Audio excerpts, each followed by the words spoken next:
Meditation. I was as surprised as you might be, but a few years back, I came across a study reporting that students who received meditation training improved their GRE scores significantly over those who didn't. Now, why might this have occurred? Well, meditation typically requires training the mind to focus on something specific. Of course, then, developing this ability could help you learn to prevent your mind from wandering. If you were able to develop the ability to concentrate while meditating, and you were more aware of your thoughts, you'd probably then be more likely to be able to stay focused in other settings, like during test day itself. Obviously useful during any standardized test, really, especially if you find the topic boring and the test is strictly timed. So here's an excerpt from a New York Times article describing the study I was referencing. And here's that study. How meditation might boost your test scores. After 2 weeks, the students were re-evaluated for mind wandering and working memory capacity and given another version of the GRE reading comprehension section. The group who was focused on nutrition, their results did not change. The group that took mindfulness training, however, mind wandered less and performed better on tests of working memory capacity and reading comprehension. For example, before the training, the average GRE verbal score was 460. 2 weeks later, it was 520. That's a 60-point increase. That's pretty significant when we're talking out of 800. So after reading this, I tried mindfulness meditation for myself. And ever since, I've been meditating on a daily basis for about 20 to 25 minutes at a time. And I think that honestly, I've derived a variety of benefits from it, not just limited to LSAT specific abilities. It's a lot simpler than you might think.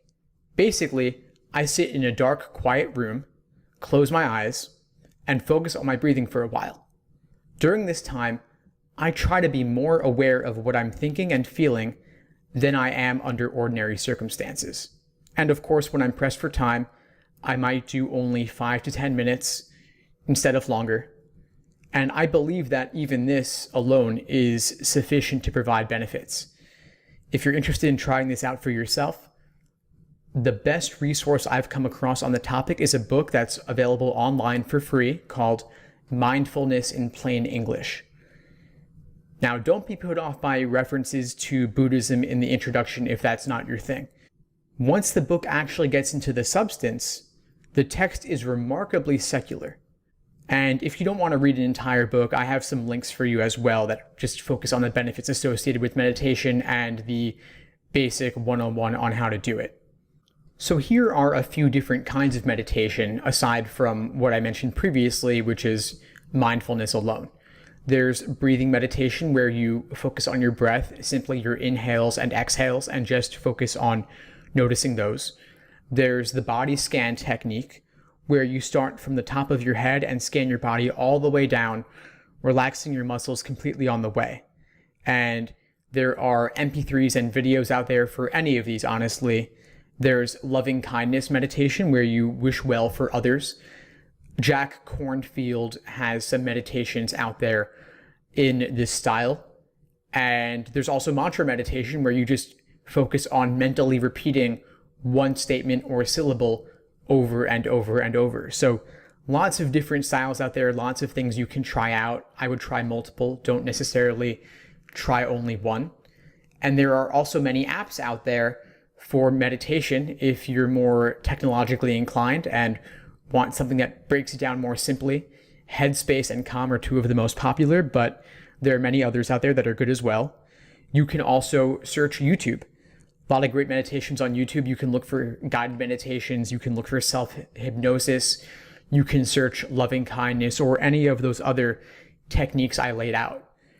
There's one more I didn't mention, which is called Yoga Nidra, which is a style of meditation that often involves a body scan, and it helps you get into a very deeply relaxed state. So I'd recommend looking that up as well.